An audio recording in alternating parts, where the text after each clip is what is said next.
우리에게 주신 하나님 말씀 같이 봅니다. 마태복음 14장 25절에서 33절까지 말씀입니다.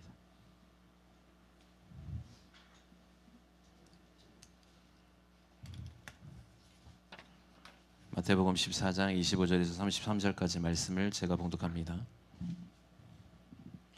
밤 사경에 예수께서 바다 위로 걸어서 제자들에게 오시니 제자들이 그가 바다 위로 걸어오심을 보고 놀라 유령이라 하며 무서워하여 소리 지르거늘 예수께서 즉시 이르시되 안심하라 나니 두려워하지 말라. 베드로가 대답하여 이르되 주여 만일 주님이시거든 나를 명하사 물 위로 오라 하소서 하니 오라 하시니 베드로가 배에서 내려 물 위로 걸어서 예수께로 가되 바람을 보고 무서워 빠져가는지라 소리질러 이르되 주여 나를 구원하소서 하니 예수께서 즉시 손을 내밀어 그를 붙잡으시며 이르시되 믿음이 적은 자여 왜 의심하였느냐 하시고 배에 함께 오름에 바람이 그치는지라 배에 있는 사람들이 예수께 절하며 이르되 진실로 하나님의 아들이소이다 하더라.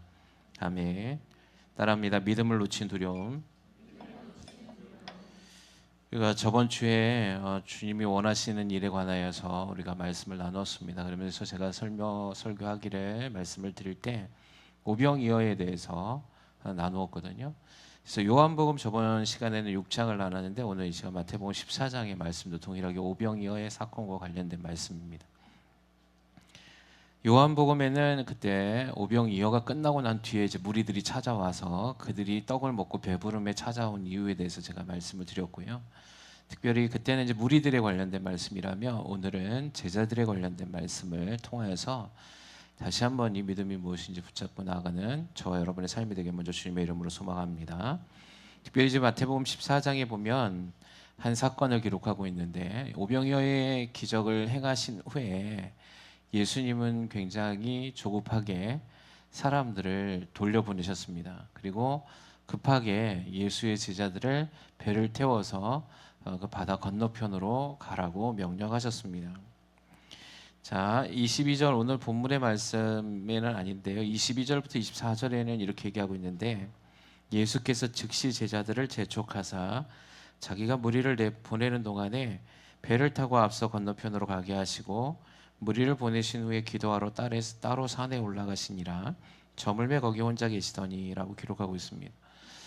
자, 보니까 예수님께서 제자들을 재촉하셨어요. 빨리 너희는 배를 타고 건너편으로 가라. 그리고 무리들을 빨리 무리들을 주님이 막 돌려보내시기를 행하고 계십니다. 이유가 있는데 이것에 대한 주님의 재촉하심에 대한 원인이 요한복음에 기록되어 있습니다. 요한복음 6장 15절에 보니까 그러므로 예수께서 그들이 와서 자기를 억지로 붙들어 임금으로 삼으려는 줄 아시고 다시 혼자 산으로 떠나가시더라 이렇게 얘기하고 있습니다. 지금 뭐냐면 예수의 기적을 체험했던, 그러니까 떡을 먹고 배불렀던 사람들이 예수가 임금이 되면 우리는 배부르게 살 수 있겠다라고 생각한 거죠. 그래서 예수님이 그들의 마음을 아시고 그들이 자신을 막 몰려와서 임금, 왕으로 삼으려고 하시는 것을 아시고 급하게 제자들을 보내고 그다음 무리들을 돌려보내시기 시작했던 것입니다. 자, 지금은 예수님께서 왕이심을 우리가 알고 있습니다. 아멘이시죠? 이 당시에 사람들은 왕의 개념이 이스라엘이 소망했던 건 로마의 압제로부터 자신들을 해방해 줄 메시아, 그래서 진정한 왕이 올 거라고 생각했습니다. 그래서 그 왕은 로마의 압제로부터 자신들을 자유케 해줄 거라는 생각을 가졌고 그 생각은 이스라엘 백성들이나 제자들이나 다 동일하게 가지고 있었죠. 그래서 제자들은 예수님과 3년 반 동안의 공생의 기간에 무엇을 원했냐면 예수님이 장차 왕이 되시면 자신들이 그 왕의 권세에 하나는 오른편에 하나는 우편에 또는 뭐 어떤 권세들을 차지할 것이다 라고 생각했던 거죠. 그래서 예수님이 십자가를 짊어지고 죽어야만 한다고 얘기했을 때 베드로는 항변하여서 그렇게 할 수 없다라고 붙잡았던 것이죠.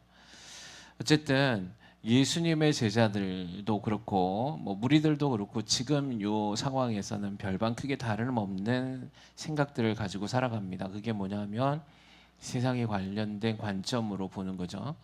그 예수님에 대한 믿음이 세상의 관점하고 합쳐지니까 그것이 진정한 예수님의 믿음 안에서의 비밀을 발견해내지 못하고 자꾸만 가리워지는 삶을 살아가고 있다라는 것입니다. 저와 여러분 안에서도 하나님께서 주시는 이 영적 비밀들이 풀려지길 주님의 이름으로 소망합니다. 그래서 어떤 분들은 이렇게 얘기합니다. 저에게 가끔 질문하는데 모든 것을 영적으로 풀어야 합니까? 이렇게 얘기해요. 우리의 삶은 있고 생활도 있는데 그게 다 영적인 거하고 연결되어 있습니까? 라고 얘기합니다. 여러분, 저와 여러분의 삶에서는 하나님의 일이 우리의 삶에 깊숙이 개입되어져 있음을 믿으시기 바랍니다. 그래서 우리의 삶에서는 결코 하나님과 뗄래야 뗄 수 없는 연속의 삶을 살아가고 있는 거죠. 그러니까 지금 우리가 호흡하는 이 순간에도 주님의 함께하심과 역사하심을 통하여서 우리가 살아가고 있는 거죠. 여러분, 호흡을 누가 주셨습니까? 주님이 주셨잖아요. 제가 어제 우리 남성들하고 잠깐 얘기도 했지만 제가 오늘 오면서도 걸어오면서도 이런 생각을 합니다. 내게 지금 살아가고 있는 지금 일반적인 삶에 이 삶이 얼마나 감사한 것인가. 그리고 이 내가 지금 호흡하고 걸어갈 수 있다는 것, 그리고 이렇게 호흡하게 하시는 하나님의 은혜가 얼마나 큰 것인가를 생각하면서 걸어왔거든요. 이제 걸어오게 되면 우리 운동하는 저쪽 길을 걸어오다 보면 아름다운 나무들도 있고 막 있잖아요. 그럼 걸어올 때마다 생각하는 게 뭐냐면 그 자연의 향기를 느끼면 가슴이 뻥 뚫리는 듯한 느낌이 든단 말이죠. 예. 얼마 전에 우리 사모님하고 저쪽 산을 한번 등산을 하고 왔는데 공기가 다른 거예요. 예. 숨을 쉬니까 그냥 그 자연의 냄새, 그 풀 냄새, 나무 냄새가 얼마나 좋던지 몸이 다 정화되는 느낌을 받았거든요. 그때도 그렇게 생각했습니다. 야, 이 온 우주 만물을 창조하셨을 때 왜 사람은 자연 안으로 들어가서 회복될 수 있는가? 자, 이 많은 자연들을 누구를 위해서 만드셨는가라는 것들을 생각하는 거죠. 그래서 오면서도 걸어오면서도 생각하기를 하나님이 나를 위해서 만들어 주신 것에 대한 감사. 그리고 오늘 하루도 이렇게 호흡하게 하심에 대한 감사. 이 공기를 주심에 대한 감사를 생각하게 되는 것입니다. 여러분, 믿음은 우리가 그것을 믿음의 눈으로 바라보지 않으면 믿음을 느낄 수 없습니다. 여러분이 삶을 살아갈 때 이건 당연한 것이다 라고 생각하는 순간 믿음을 놓쳐요. 그래서 그것은 그냥 일상적인 삶의 한 부분이라고 생각하면서 살아갑니다. 여러분, 광야의 세대가 삶을 살아갈 때 특별히 광야의 1세대들과 2세대들의 차이가 있는데 광야의 1세대들은 하나님께서 행하신 기적을 목도했던 세대거든요. 그래서 그들은 그것이 기적이라고 부인하지 못하는 삶을 살아왔습니다. 왜냐하면 애굽에서의 삶, 즉 애굽에서의 400년의 삶이 얼마나 힘든 것인가, 이 땅의 삶이 얼마나 수고롭고 고단한 삶인가를 알죠. 그래서 그들은 배부르게 먹지 못했고 자신의 집 가운데서 편안한 삶을 살 수 없었습니다. 그러니까 자유를 빼앗긴 삶을 살았던 거죠. 그래서 이집트의 왕이 그들을 종노릇해서 노예를 부려먹었던 삶. 그래서 그것을 건져내 주시기 위해서 10가지의 기적을 베푸셨고 그들이 광야에서도 똑같이 기적을 매일매일 순간순간 경험하면서 살았습니다. 광야는 사막이기 때문에 낮에는 구름 기둥으로 밤에는 불 기둥으로, 그리고 그들이 먹었던 건 만나요. 그들이 마셨던 건 반석에서 나온 물이라고 얘기했거든요. 자, 그들은 광야의 1세대는 그것이 기적이라는 사실을 알죠.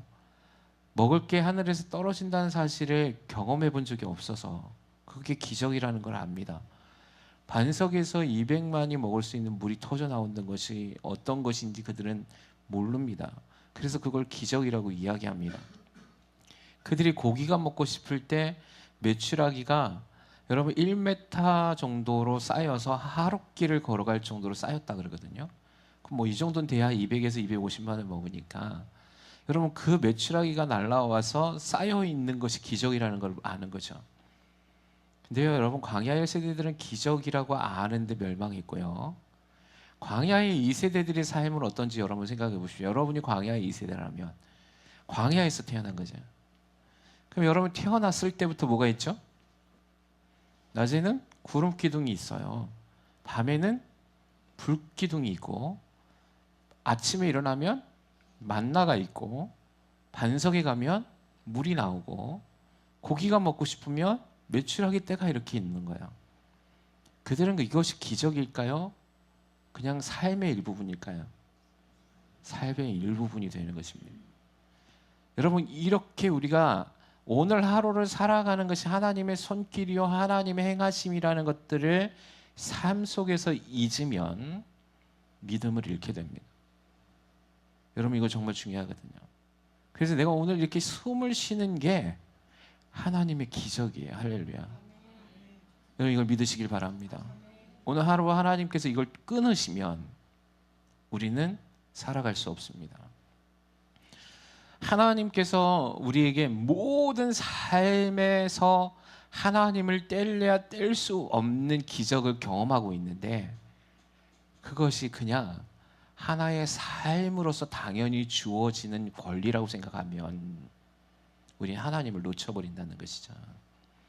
저는 우리 교회가 오늘 하루를 살아갈 때 하나님이 여러분과 함께 하시고 여러분에게 주시는 놀라운 복을 통하여서 살아가고 있음을 믿어드리길 주님의 이름으로 소망합니다.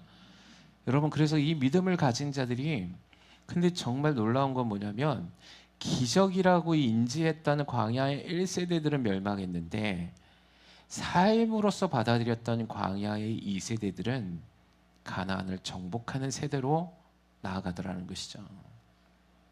기적이 우리를 믿음으로 끌어가지 않습니다. 아멘이십니까? 여러분, 오병이의 사건도 동일했습니다. 기적을 경험했어요. 그들은 지금까지 경험해보지 못했던 것을 경험했습니다.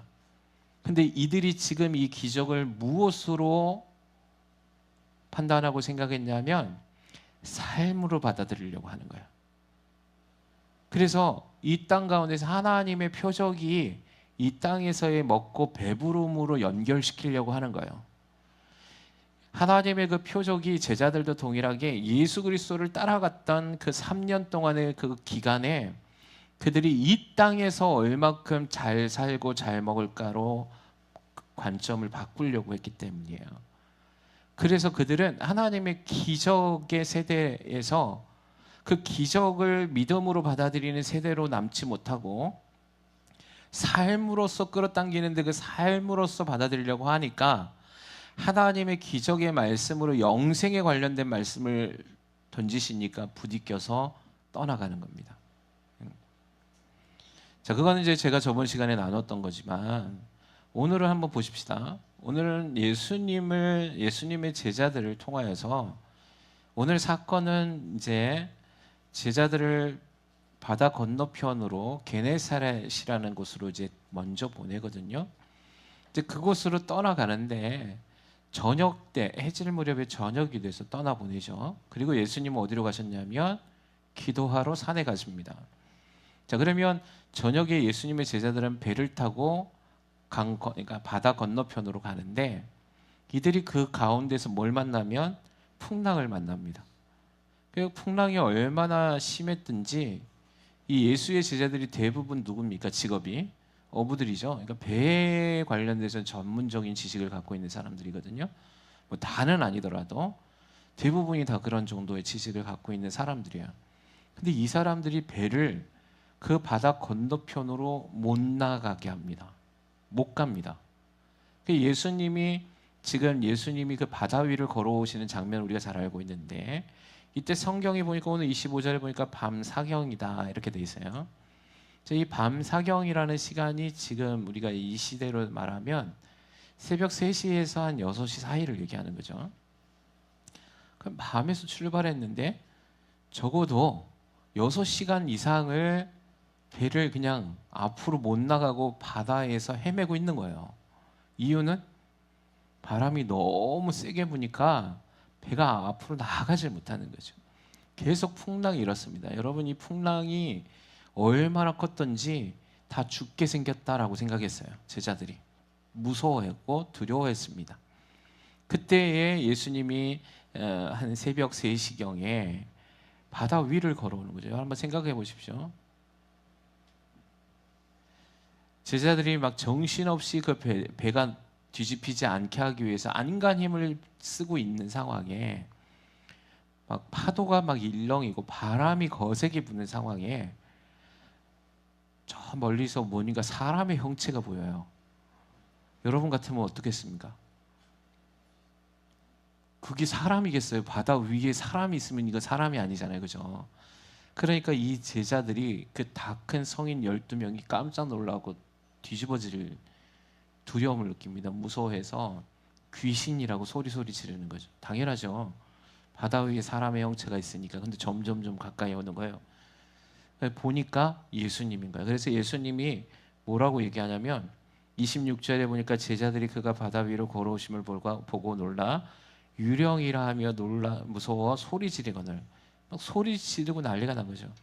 지금 여러분 지금 바다의 풍랑은 그대로 있습니다. 예수님이 걸어오실 때 풍랑 사이로 걸어오시는 거죠. 여러분 예수님이 하나님의 아들이시지만 이 땅 가운데 오신 건 인간의 몸을 입고 오셨기 때문에 예수님도 그 바람을 그대로 맡고 계시는 겁니다. 그 풍랑 속에서 그대로 그 바람을 맡고 계시는 거거든요. 그리고 그렇게 놀라 소리치던 예수의 제자들에게 예수님은 괜찮아, 나 귀신 아니고 유령 아니고 나다라고 얘기해 주십니다. 안심하게 하는 거죠. 그때 이제 베드로가 안심이 되니까 예수님에게 이렇게 얘기합니다. 28절에 베드로가 대답하여 이르되 주여 만일 주님이시거든 나를 명하사 물 위로 오라 하소서라고 얘기합니다. 자, 풍랑이 계속 일고 바람이 거세게 불고 있는데 예수님이 배에 올라타시지 않고 조금 멀리 떨어져 있는 상황에서 베드로가 예수님이 물 위에 있는 걸 보며 놀랐죠. 그래서 자신에게 주님 자신도 물 위를 걸어서 주님께 나아갈 수 있게 명하여 주십시오라고 얘기하니까 예수님이 그래? 그러면 네가 나에게 오라 이렇게 얘기했어요. 그래서 29절에 보니까 오라 하시니 베드로가 배에서 내려서 물 위로 걸어서 예수께로 가더라 이렇게 되어 있습니다. 기적이죠. 기적이에요. 그죠? 사람이 물 위로 걸어가는 거 기적이죠. 근데 이 기적을 누가 행하고 계시는 겁니까? 예수님이 행하고 계십니까? 아닙니다. 여러분 예수님이 기적을 행하시고 계신 게 아니에요. 여러분 베드로가 물 위를 걸어가는데 자 30절에 보면 한번 띄워주세요.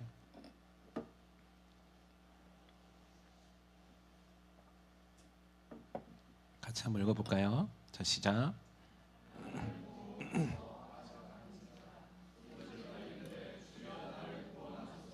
네.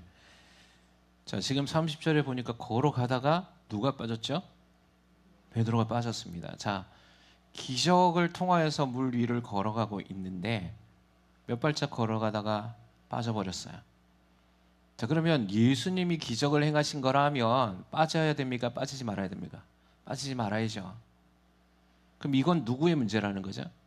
베드로의 문제예요. 그래서 바로 31절 다시 띄워보세요. 예수님이 이렇게 얘기하십니다. 한번 읽어볼까요? 시작.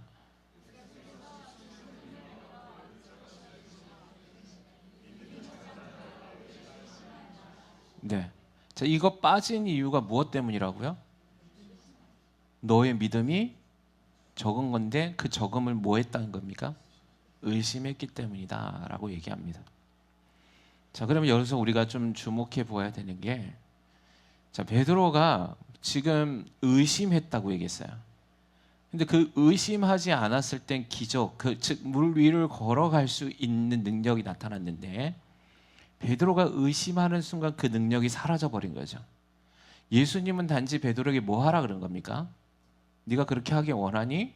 그러면 오면 된다라고만 얘기해 주신 거예요. 자, 그러면 그 기적으로 끝까지 주님과 함께 만나서 주님과 물 위를 걸어서 배에 타면 되는 겁니다. 근데 베드로는 무엇을 봤다고 얘기합니까? 바람을 보고 무서워 빠졌다 이렇게 얘기합니다. 이 무서워하다라는 이 단어가 두려워하다라고 돼 있어요. 무서워하다, 두려워하다. 자, 그러니까 베드로는 지금 바람을 어떻게 본 거예요? 두려워한 거예요. 예수님이 계셔서 예수님을 오라 할 때도 바람은 있었거든요. 풍랑도 일고 있었거든요. 근데 예수님만 보고 풍랑이 있는 상황은 변화된 게 없어요. 여러분 이 풍랑이 언제 그치냐면 32절에 보니까 배에 함께 오름에 바람이 그쳤다 이렇게 얘기합니다. 그러니까 예수님이 배에 타시자마자 그때 바람이 그친 거예요. 그러니까 그 상황은 지금 변하는 게 없어요. 상황은 그대로인데 베드로는 두 가지를 동시에 경험한 겁니다. 믿음으로 기적도 경험했고 그 순간 그 믿음의 기적이 사라지는 것도 경험한 거예요. 근데 여러분 이것이 정말 중요한데 제가 오늘 이 말씀을 들으면서 느낀 게 이겁니다.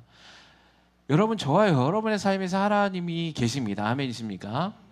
여러분 우리가 하나님을 믿음으로 우리가 믿으며 달려간다고 고백합니다. 아멘이십니까?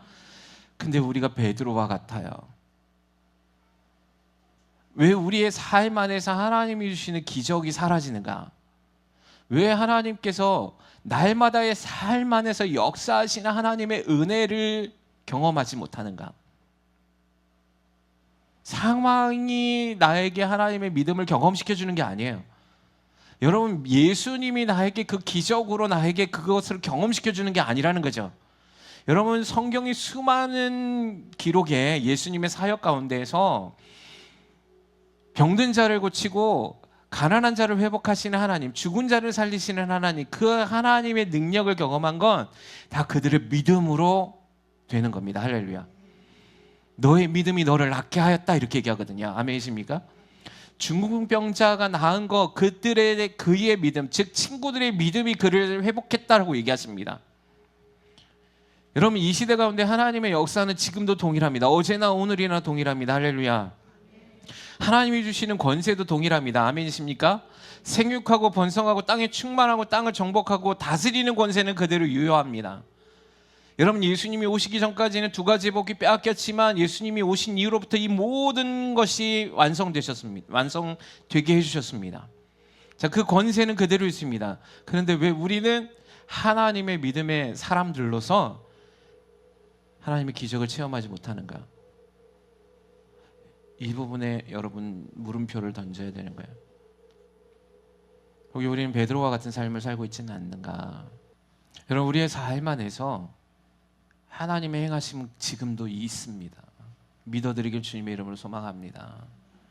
그것을 제가 서두에 얘기했듯이 그걸 믿음으로 보는가? 오늘 공기를 주신 분이 주님이심을 인정하는가?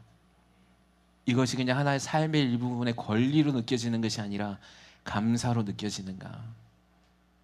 출애굽했던 이스라엘 백성의 광야 2세들이 그것을 당연하게 생각한 것이 아니라 하나님의 은혜로 받았을 때 그들이 가나안 땅을 정복해내는 믿음의 세대로 불림받은 것처럼 우리는 그 믿음으로 나아가고 있는가 점검해야 된다는 것이죠. 하나님 살아계십니다. 지금도 일하고 계십니다. 그래서 주님은 두려워하지 말라고 얘기하는 겁니다. 여러분 그때의 의심에서 빠져가고 있는 베드로는 무서웠습니다. 근데 뭐라고 얘기했습니까? 주님이 즉시 손을 내밀어 그를 붙잡아 주시는 겁니다.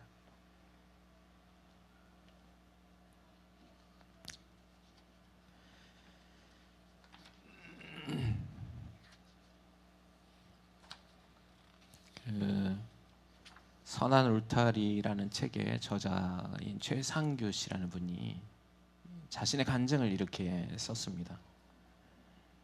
이분이 이제 직장 생활을 하는데 과장님하고 지리산에 이제 등반을 하게 된 거예요. 그래서 이분이 등반을 하다가 이제 텐트를 치고 거기서 이제 1박을 하려고 과장님하고 잠을 자게 됩니다. 그래서 산장에 원래 들어가려서 자려고 했는데 경치가 너무 좋고 공기가 좋으니까 산장 밖에 그 나무 있는 곳에다가 평상 있는 쪽에다 텐트를 치고 자기로 얘기합니다. 그래서 너무 좋으니까 그렇게 합시다 이렇게 하고 이제 텐트에 들어가서 자는데 시간이 이제 가면 저녁이 되니까 추워지잖아요. 그래서 과장님이 배낭에서 무언가 꺼내서 주셨는데 그게 뭐냐면 가스등이었어요. 예. 그래서 가스등을 이제 켜고 이렇게 자면 좀 따뜻해지니까 그 가스등을 켜서 자자고 얘기합니다. 그리고 난 다음에 그 과장이 이제 술을 한 잔 자기는 더 먹게 된 거예요. 그러면서 이렇게 얘기합니다. 과장님, 제가 좀 피곤해서 먼저 잘 테니까 그 가스등을 이제 발 밑에다 이렇게 놓고 자는데, 과장님 술 한 잔 더 드시고 이거 가스 꺼야 됩니다. 안 그러면 큰일 납니다. 이렇게 얘기한 거죠. 근데 이 과장이 술을 먹다가 깜빡하고 잠이 들었어요. 그래갖고 이분, 즉 최상규라는 분이 갑자기 누가 자신의 뺨을 손으로 막 때리는 겁니다. 몸을 막 흔들면서 강제로 깨우는 것이 인기척에 눈을 떴어요. 근데 일어나는데 너무 아픈 거예요. 다리가 힘이 하나도 없어요. 몸이 너무 아파가지고. 그래서 봤는데 이제 정신을 좀 차렸다 봤더니 텐트 안이 아닌 거예요. 구급차에 실려서 병원에 온 거예요. 왜냐면 가스등이 넘어져서 다리에 불이 붙은 거예요. 그래서 그나마 일산화탄소로 죽지 않고 그때 일어난 겁니다. 이게 구조된 거죠. 근데 문제는 뭐냐면 이분이 입었던 게 청바지를 입고 있어가지고 불이 쉽게 꺼지지 않았던 모양입니다. 그래서 원래 화상이 보통 1도, 2도, 3도라고 부르는데 이분은 깊은 3도의 화상이라고 진단을 내렸어요. 그러니까 이 정도 되면 회복이 안 되는 달인 거예요. 그래서 화상 치료가 되는데 화상 치료의 이 부분이 이제 타서 더 이상 피부가 안 되니까 피부 이식을 합니다. 피부 이식 수술을 하는데 계속 몇 번의 수술을 계속하죠. 하는데 한 7개월 동안을 병원 생활을 하다가 이제 거의 이제 마지막 단계까지 접어드는데, 그래서 마지막 이제 피부 이식을 한 번만 하면 끝날 거라고 생각하고 자신은 원래 직장에 복귀할 거라고 생각을 해요. 근데 문제는 뭐냐면 피부 이식을 하는데 정말 자그마한 상처가 아물지 않고 있는 거예요. 정말 작은 부분이. 그래서 거기에다 피부 이식을 다시 하면 그게 다시 염증이 생겨서 안 낫는 겁니다. 이거 계속 하는데 안 낫는 거예요. 이분이 원망하기 시작합니다. 너무 힘드니까 하나님 앞에. 예. 그때 그 교회에 다녔던 청년 한 명이 책을 하나 선물해 줍니다. 그 책이 뭐냐면 조지 물러의 일기라는 책이에요.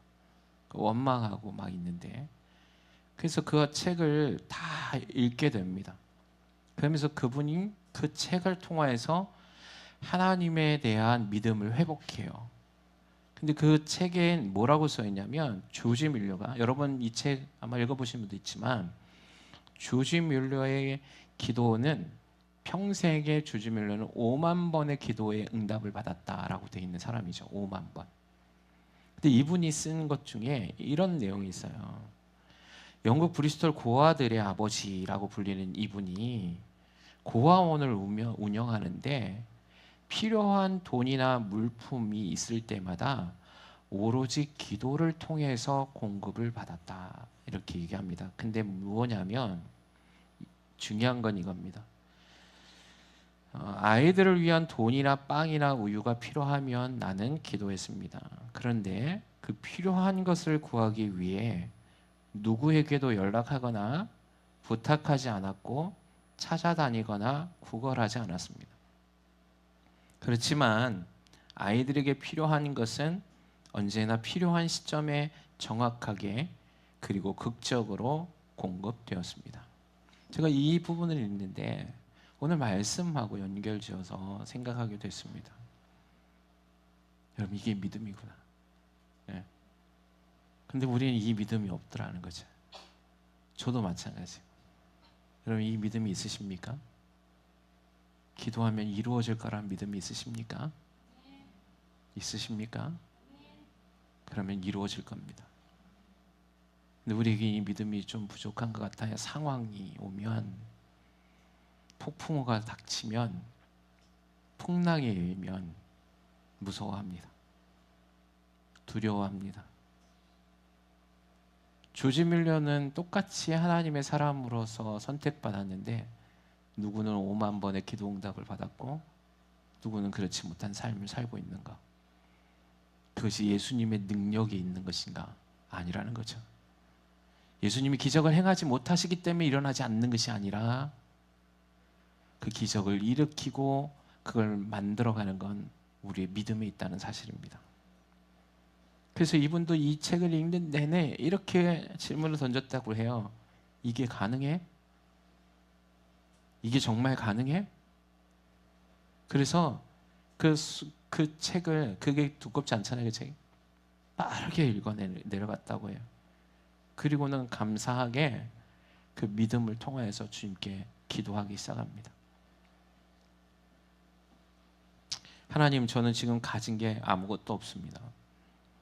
그렇지만 나중에 돈을 벌고 여유가 생기면 저도 부모가 없는 아이들을 돕고 싶습니다. 그때에 이렇게 얘기합니다. 그리고 며칠이 지나자 그 자그마한 염증이 사라지는 것을 보게 돼요. 그리고 그 염증이 사라짐과 동시에 피부 이식을 해서 나중에 병원을 퇴원하게 됩니다. 여러분, 믿음이 기적을 만들어 갑니다. 원망과 두려움이 우리를 사막으로 인도해 갑니다. 그래서 어쩌면 성경에는 두려워하지 말라는 말씀이 365번 쓰여 있다 그래요. 1년이 365일이잖아요. 그러니까 성경의 주님은 매일매일의 삶에 두려워하지 말라고 말씀하시는 겁니다. 내가 너와 함께 있잖아. 내가 너와 함께 있잖아. 의심하지 말고 믿음으로 기적을 만들어내라. 그것이 오늘 이 시간 이 시대를 살아가고 있는 저와 여러분에게 도전하는 주님의 말씀이 아닐까요? 사랑하는 취하는 교회 성도 여러분, 오늘 이 시간 우리 마가복음의 말씀에 이 말씀을 믿어드리기를 소망합니다. 내가 진실로 너희에게 이르노니 누구든지 이 산더러 들라 바다에 던져지라 하며 그 말하는 것이 이루어질 줄 알고 믿고 마음에 의심하지 아니하면 그대로 되리라. 그러므로 내가 너희에게 말하노니 무엇이든지 기도하고 구하는 것은 받은 줄로 믿으라. 그리하면 너희에게 그대로 되리라. 하나님은 살아계시고 기적도 유효합니다. 믿음도 유효하고 두려움을 해결하시는 주님도 우리와 함께 하실 겁니다. 이 한 주간 오늘 이 말씀을 꼭 붙잡으시며 승리해가는 저와 여러분의 삶이 되기를 소망합니다. 주님이 그것을 원하고 계심을 믿어드립시다. 우리 교회를 통해서 행하실 일들에 의심하지 않고 취하며 달려나갑시다. 그리고 여러분의 가정 안에 있었던 모든 문제 하나하나를 해결하시는 그 주님을 경험하십시오. 그것이 주님이 뜻하시는 바요, 주님이 기뻐하시는 일이라는 사실을 붙잡으시고 주님의 그 모든 것이 삶의 일부분으로 희석되어지지 말고 늘 날마다 감사하며 은혜로 달려나가는 저와 여러분의 삶이 되기를 주님의 이름으로 축원합니다.